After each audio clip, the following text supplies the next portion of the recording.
Top of that, this is a holiday where there are plenty of houses that had the extra decorations outside that we wouldn't typically have. So those are blown around, maybe broken, maybe they're not even there. They're down the street a little bit.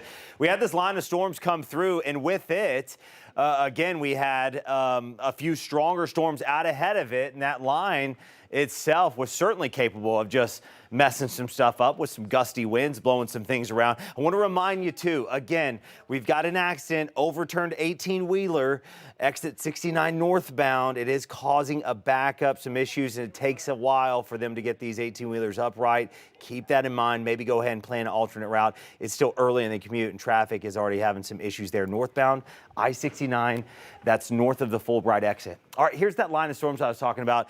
When we get these linear lines of shower and thunderstorm activity to take off, the lines themselves see more of a straight line wind threat. Your tornado threat kind of goes down, the hail threat kind of goes down, and your straight line wind threat goes up. But what we also have to watch, and we say this all the time, is if you get some thunderstorms that can develop out ahead of these lines right there, you see those? Those are often have a higher chance of rotating, getting a better chance to get some supercells, and we had a couple. We had a rotating thunderstorm move out of Adair County into Washington County. We also had another thunderstorm we were watching. It had some rotation to it going over Benton County, but we only had one warning. It was the tornado warning, and that was the one that produced the damage. Potential tornado, National Weather Service out of Tulsa. They're in charge of our area.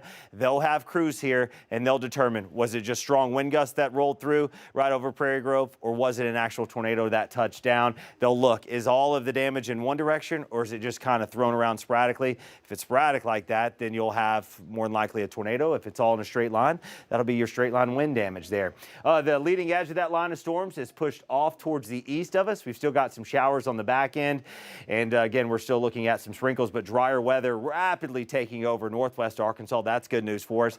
Or that'll be the trend here over the next couple of hours. We're not going backwards here. No more rain coming in on the backside. So a dry Halloween is in the cards for us. We're seeing the back edge now working east along I-40, drying out a little more across eastern Oklahoma. A few lingering sprinkles. Still plenty of shower activity to go across Crawford, Sebastian, Franklin, Johnson into Pope counties. Again, nothing severe here. Just some rain, steady at times. Some pockets of heavier rain mixed in, and still some lightning strikes showing up mixed in there. So keep that in mind as the kids are heading to the bus stop. Still a little dangerous out there in regards to lightning strikes. All right, here we go. Future Track Radar doing a great job taking the rain and shifting it out towards the east, really wrapping up across the area over the next hour to hour and a half. I think by 9-10 o'clock, it's really out of here. Maybe a lingering sprinkle across our far eastern zones. Outside of that, sunshine takes over, and we're looking great for this evening.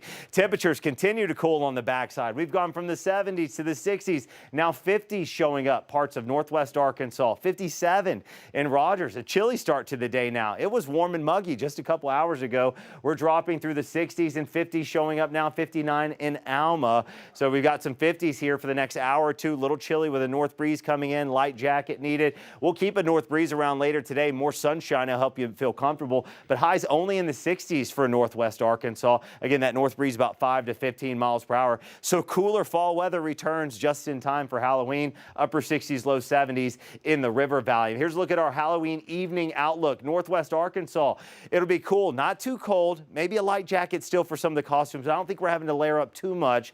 Winds will be a lot lighter, clear skies. That's a good fall evening, a cool one. You certainly don't want it to be too warm or too cold. 60s as we get into the River Valley. Hope everyone's safe out there and has a good time tonight. All right, here's a look at your 7-day forecast. The activity picks back up for us this weekend. Chance of rain, it's in the forecast. Right now looks mostly light rain chances for at least the start of the game. Certainly some tailgating. Can't rule out some drizzle there in Fayetteville. Could start to see maybe a few more scattered showers, a little steadier activity and some lightning strikes. Maybe by the back end of the game, we'll have to watch that. It's a very fluid situation with this active forecast. Nonetheless, off and on shower activity through Monday night, and we are trending maybe some light rain lingering into Tuesday morning, Election Day. Of course, we'll keep you updated on that. All right, sounds good. The Halloween trick-or-treating this evening seemed to be good to go. This is a good one. This is about as good as you could hope for. All right, thanks, Zach. Well,